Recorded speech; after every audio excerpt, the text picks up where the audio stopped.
Adversity does not build character, it reveals it. That is the subject of tonight's preamble. Whether it's the looting, burning, beating, and killing in America's streets, or whether it's the attempted censorship of biased media or social media companies, Americans are starting to realize that Democrat socialists are really bad people. People of color have reacted in horror as liberal elites, white liberal elites, have come out of the woodwork to tell them if they don't vote Democrat, they have no claim to their heritage. The latest is Chelsea Handler, an alleged comedian who appeared on NBC's The Tonight Show. She was reacting to 50 Cent and his endorsement of President Trump after he learned that Biden's tax plan would conspire with high New York state taxes to confiscate 62% of his wealth. Handler, well, she didn't take it too well. He says he doesn't want to pay 62% of taxes, which, by the way, isn't a plan of Joe Biden's. That's a lie. So he doesn't want to pay 62% of taxes because he doesn't want to go from being 50 cents to 20 cents. And I had to remind him that he was a black person, so he can't vote for Donald Trump, and that he shouldn't be influencing an entire swath of people who may listen to him because he's worried about his own personal pocketbook. Okay, first, did you notice how Handler was criticizing 50 Cent for being concerned with his own bottom line? Now, we have said this for years. A vote for Democrats requires that you vote against you and your family's best interests. Handler also said with a straight face that 50 Cent can't vote for Trump because he's black.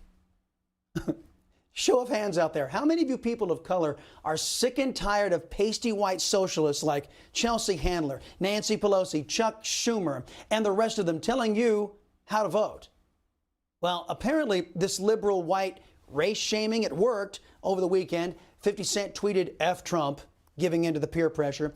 As racists and disgusting as Handler's comments are, you know, they sound very familiar to me. If you have a problem figuring out whether you're for me or Trump, then you ain't black. Not one of the debate moderators asked Joe Biden about that clearly racist comment. But Biden doesn't only condemn those people of color who oppose him, he'll bash anybody who doesn't vote to give his Democrats power. I'll work as hard for those who don't support me as those who do, including those chumps with the microphone out there. Look. Biden is clearly feeling the pressure from revelations that show he's a compromised candidate. President, in another appearance in Pennsylvania, not only highlighted Biden's policy failures, but also how Biden has supported China to the detriment of the United States for years.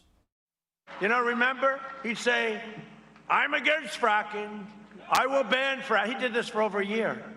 We only have about 100 clips. We're going to play some of them for you, but here's the thing. I don't want to play them all. We don't have enough time in the day. Here's Joe on two things, security and fracking. You got to believe, you're not even going to believe it. Where is your screen? The screen costs us a fortune, so I hope you enjoy it. I'm supporting NAFTA because I think it is a positive thing to do. And I do not pretend to be an expert on international trade matters. When you ran for president and when Barack Obama ran for president, you both said you would renegotiate NAFTA. You didn't. Trade agreements like NAFTA and permanent normal trade relations with China, which forced American workers to compete against people who are making pennies an hour, has resulted in the loss of 160,000 jobs. The president is absolutely right when he says that China has been cheating for 25 years and that Bill Clinton didn't do enough about it, George W. Bush didn't do enough about it, Barack Obama didn't do enough about it. How exactly are you going to negotiate that? What magic wand do you have? A rising China is an incredibly positive development for not only China, but the United States and the rest of the world. Rising China is a positive development. It is in our self-interest that China continue to prosper. We want to see China rise.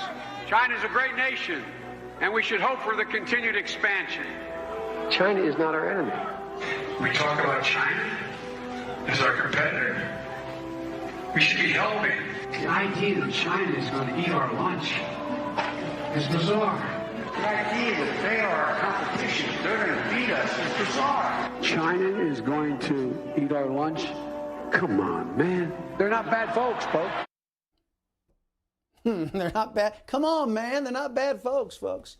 Now, I don't believe it's an accident that Biden has set up his whole public persona as being a servant of China.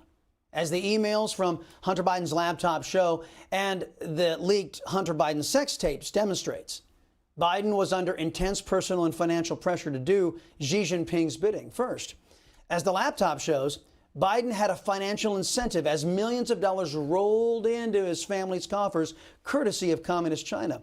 The sex tape, which allegedly was in the hands of the Communist Chinese government, gave Joe Biden every incentive to give China what they wanted so that his son's already worthless reputation wouldn't damage him or the Obama administration. You know, as Newsmax and other fair outlets rise, the influence of the biased press falls. They can no longer protect Democrats from their own nefarious actions. The word is getting out.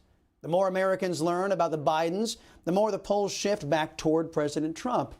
And that may just save the republic.